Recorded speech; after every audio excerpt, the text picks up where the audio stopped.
Hi, നമ്മൾ ഇന്നൊരു mango milk ഷേക്കാണ് ഉണ്ടാക്കുന്നത്. അതിനു വേണ്ടി ഞാനിവിടെ 2 മാങ്ങ തൊലി കളഞ്ഞ് ചെറുതായി മുറിച്ച് വെച്ചിട്ടുണ്ട്. ആവശ്യത്തിന് പഞ്ചസാര, 2 കപ്പ് പാല്. അപ്പോൾ നമുക്കിതെങ്ങനെയാണ് ഉണ്ടാക്കുന്നത് നോക്കാം. നമുക്ക് ഒരു മിക്സിയുടെ ജാറിലേക്ക് മുറിച്ച് വെച്ച മാങ്ങ ഇട്ട് കൊടുക്കാം. ആവശ്യത്തിന് പഞ്ചസാരയും കൂടി ചേർത്ത് കൊടുക്കാം. ഞാൻ എടുത്ത് വെച്ചിരിക്കുന്ന 2 കപ്പ് പാലിൽ നിന്ന് കുറച്ച് പാൽ അതിലേക്ക് ഒഴിച്ച് നന്നായിട്ട് അരച്ചെടുക്കണം. നന്നായി അരച്ചെടുത്തിട്ടുണ്ട്. അതിലേക്ക് ബാക്കി വരുന്ന പാലും കൂടി ചേർത്ത് കൊടുക്കാം.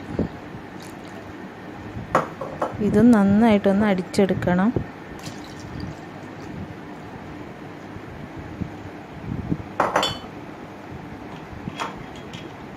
അങ്ങനെ മിൽക്ക് ഷേക്ക് റെഡി ആയിട്ടുണ്ട്. നമുക്കിതൊരു സെർവിങ് ഗ്ലാസ്സിലേക്ക് ഒഴിച്ചു കൊടുക്കാം. ഇതിൻ്റെ മുകളിൽ വേണമെങ്കിൽ കുറച്ച് ഐസ്ക്രീം കൂടി ഇട്ട് കൊടുക്കാം. അങ്ങനെ ടേസ്റ്റിയായ മാംഗോ മിൽക്ക് ഷേക്ക് റെഡി ആയിട്ടുണ്ട്.